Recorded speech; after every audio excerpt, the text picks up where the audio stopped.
پہلے ماسک نہ پہننے کے 200 روپے تھے، ماسک نہ پہنے تو 200 روپے ڈر لگتا تھا۔ اس وقت بھی کچھ لوگ ڈرتے تھے اور کچھ لوگ سہم بھی گئے، لیکن پھر بھی کچھ ڈھیٹ لوگ تھے جو 200 روپے میں بھی گھبراتے نہیں تھے، اپنے آپ کو کنارہ کش کر کے ادھر سے ادھر، ان گلیوں سے ادھر گلیوں سے نکل کر بھاگ جانے کی کوششیں کرتے تھے۔ تو پھر 500 روپے ڈن لگائے، 500 روپے میں کچھ اور چھٹ گئے، گھر سے نکلتے پہلے ماسک کی طرف نگاہ کرتے تھے،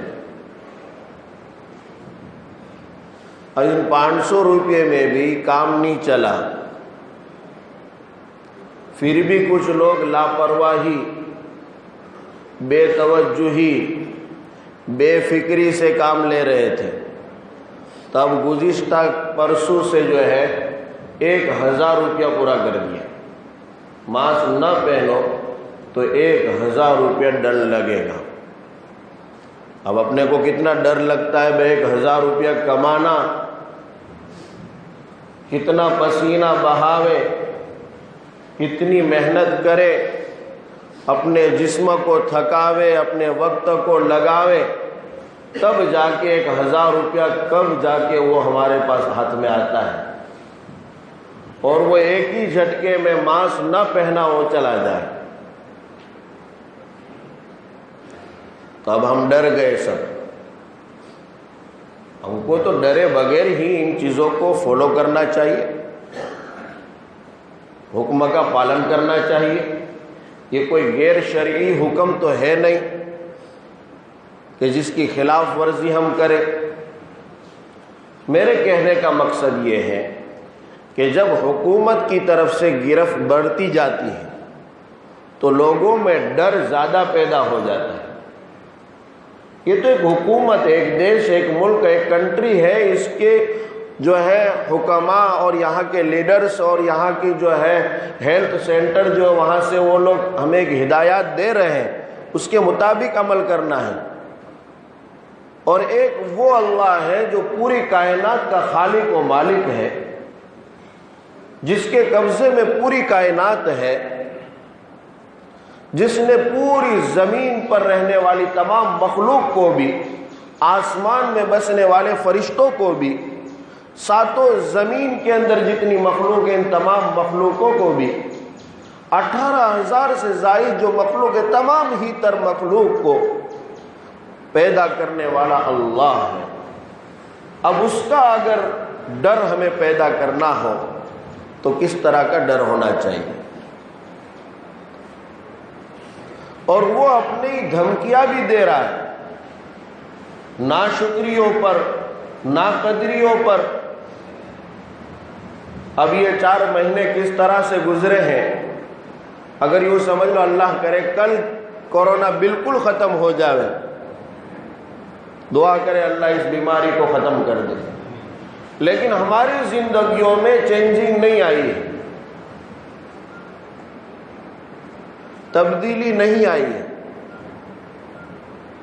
صحابہ اور رسول اللہ صلی اللہ علیہ وسلم کا خود معمول تھا کہ جب بھی کوئی مصیبتیں یا کچھ آفتیں یا حالات آتے، رجوع الی اللہ، اللہ تبارک و تعالیٰ کی طرف رجوع کرتے تھے، اللہ تبارک و تعالیٰ کو منوانے کی فکر کرتے تھے۔ اور ہم ہیں ابھی بھی اپنی من مانی میں چل رہے ہیں، اپنی مرضیات پر جی رہے ہیں۔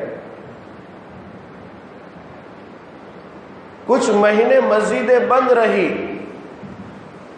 تو اب جو نہیں آتے تھے مسجدوں میں ان کو بھی ایک فکر لاحق ہو گئی، مسجدیں بند ہیں، مسجدیں بند ہیں، کب مسجدیں کھلے گی، کب مسجدیں کھلے گی۔ لیکن جیسے ہی مسجدیں کھلی تو آپ مسجدوں کا حال دیکھیے، کتنے لوگ آتے ہیں۔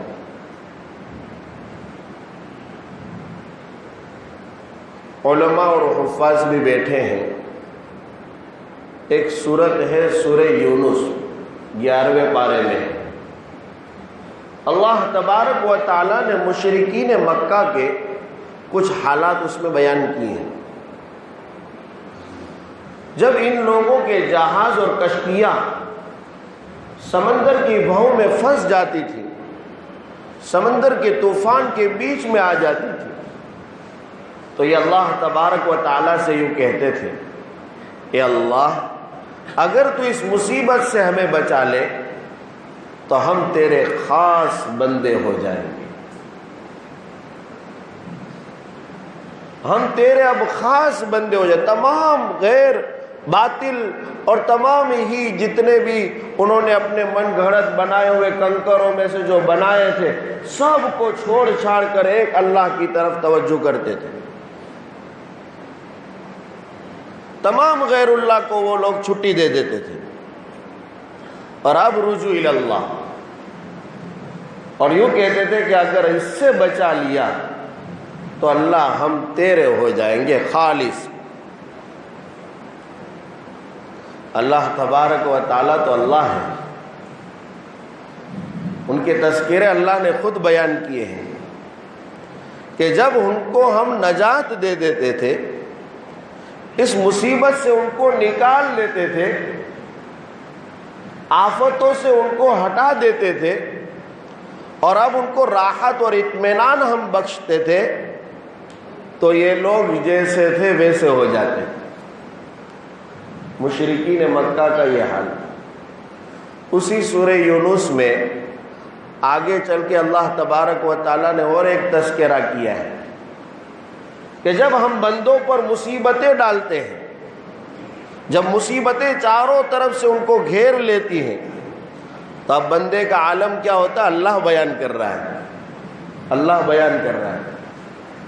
میرے بارے میں، آپ کے بارے میں اللہ سے زیادہ اچھا کون بیان کرے گا؟ انسانوں کا خالق ہے، باپ اپنے بیٹے کو سب سے زیادہ جانتا ہے، ماں اپنے بیٹے کو زیادہ جانتی ہے۔ کبھی کبھار ہم مدرسوں میں پڑھاتے ہیں، امتحانات آتے تو ہم ہنسی مذاق میں کہتے ہیں ہمارے بچوں کا امتحان لینے کی ضرورت نہیں، ہم تو سر سے پہچان لیتے کہ کون کامیاب ہے اور کون ناکام ہے۔ استاد کو پتہ ہے کہ اس کا کون سا شاگرد جو ہے وہ کامیاب ہے، پورا سال رہا ہے۔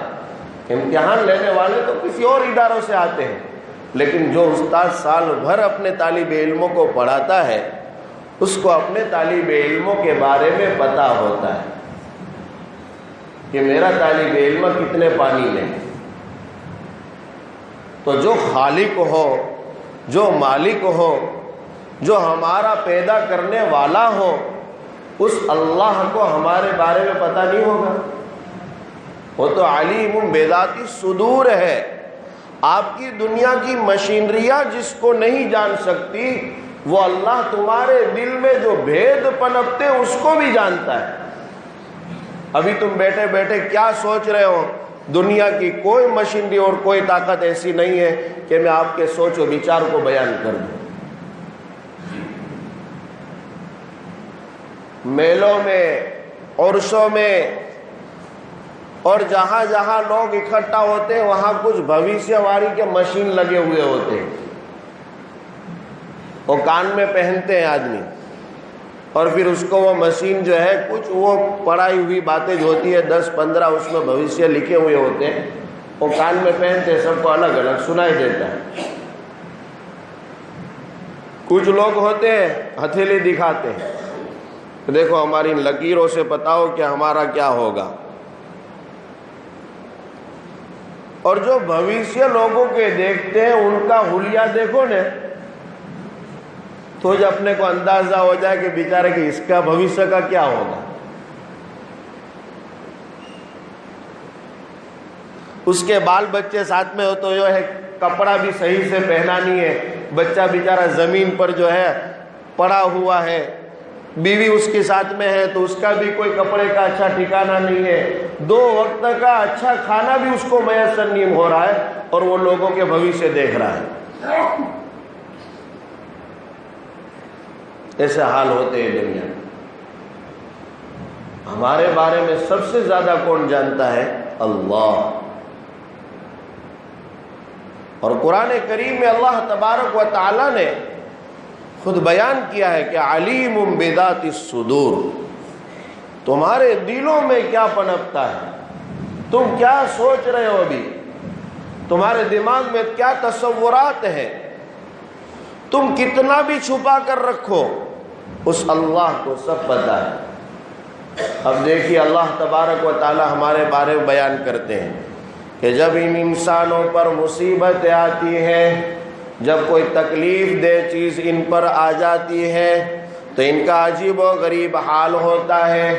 یہ پہلو کے بل بھی اللہ کو یاد کرتے ہیں، یہ کھڑے کھڑے بھی اللہ کو یاد کرتے ہیں، یہ بیٹھے بیٹھے بھی اللہ کو یاد کرتے ہیں، ہر سمت وہ اللہ ہی اللہ کرتے ہیں۔ لیکن جب مصیبتیں ان سے ہٹ جاتی ہیں، جب حالات ان سے ٹل جاتے ہیں، جب آئی ہوئی تمام تر آفتیں دور ہو جاتی ہیں تو انسان ایسا ہو جاتا ہے جیسا کہ اس نے کبھی اللہ کو پکارا ہی نہیں ہے۔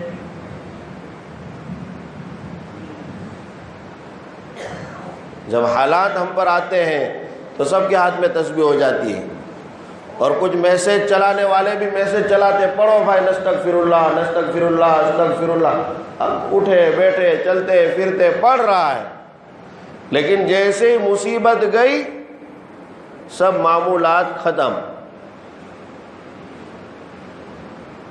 لیکن کب تک چلتا رہے گا؟ اللہ موقع دیتا ہے لیکن بار بار نہیں ملتا ہے۔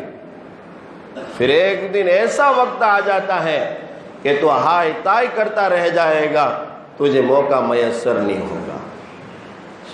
کیسی اموات واقع ہو رہی ہے، کتنی موتیں ہو رہی ہے، ہو سکتا ہے کہ ان موتوں میں میرا بھی نام ہو سکتا ہے کہ آپ میں سے بھی کسی کا نام ہو۔ موت کا علم کسی کو نہیں ہے۔ پھر کس بات پر اترانا، پھر کس بات کی لاپرواہی، پھر کیوں یہ بے فکریاں، پھر یہ کیوں بے توجہی، کیوں اللہ کی عبادت سے دوری، معمولات سے کوسوں دور کیوں؟